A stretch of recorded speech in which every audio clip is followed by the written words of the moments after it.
So next topic है हमारा national stock exchange of India. जो चीजें इसमें से आपने याद रखनी है वो पहले अंडरलाइन कर लीजिए। फर्स्ट लाइन में ही लिखा हुआ है इन्होंने कि ये एनएससी सेटअप कब हुई थी, ठीक है, यानी कि इनकॉर्पोरेट कब हुई थी 1992 में। अगर आपने इसको याद करना है तो सीधी सादी बात मैं आपको बताती हूँ, जब सेबी बना था तब उसके बाद ये इनकॉर्पोरेशन इनकी सबकी हुई थी। तो 1992 में ही सेबी आया था, मतलब एक्चुअल में इम्प्लीमेंट हुआ था, तब ही एनएससीआई बनी थी। इक्विटी कैपिटल कितनी है इनकी, कितना पैसा लेके ये मार्केट में आई थी, 25 करोड़, यानी कि 25 करोड़ थे तभी इनको इनकॉर्पोरेशन मिली थी, यानी कि इनकी रजिस्ट्रेशन हुई थी। It was setup bye leading financial institutions, banks, insurance corporations या कंपनी। जो मैंने आपको अभी ऊपर बताया कि इनको सेटअप कौन करता है, फाइनेंशियल इंस्टीट्यूशंस, और उनकी एग्जांपल बताई थी, आप यहाँ पे भी लिख सकते हो। ये तो उन्होंने बोला है कि कौन सेटअप कर रहा है, आगे लिखा है it is managed by professional who do not directly और indirectly trade on a stock exchange.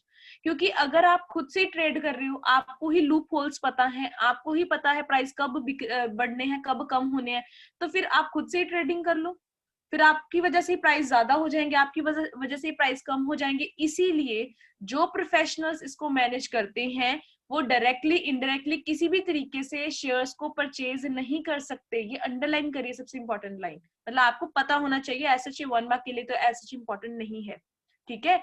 जो पर्सन यहाँ पे इसको मैनेज करते हैं वो अपनी ही एक्सचेंज के शेयर्स को परचेज या सेल नहीं कर सकते, मतलब ट्रेड ही नहीं कर सकते।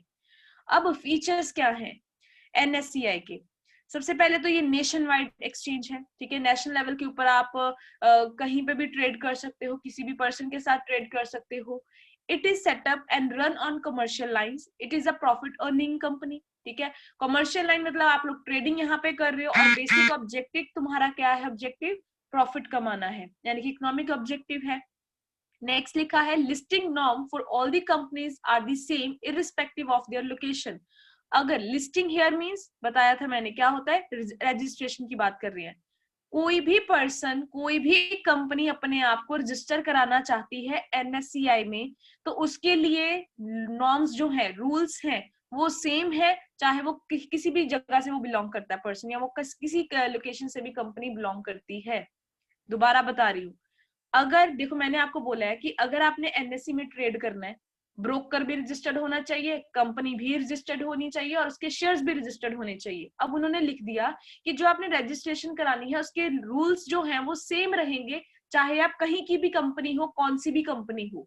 ये लिखा है listing norm for all the companies are same irrespective of their location.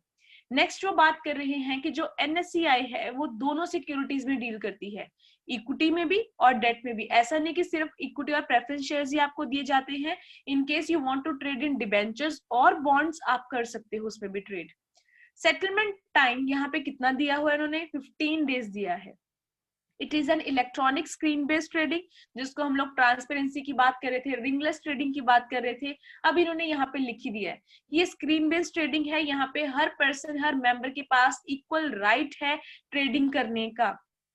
Last में लिखा है all the transactions are guaranteed by National Security Clearing corporation.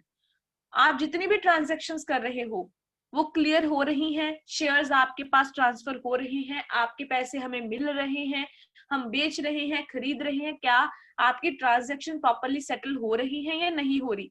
ये काम किसका है, एनएससीसी का। इसकी फुल फॉर्म याद रखनी है, भूलनी नहीं है, नेशनल सिक्योरिटी क्लियरिंग कॉर्पोरेशन। इसी तरीके से ओटीसीआई और बीसीएससी की भी हम पढ़ेंगे।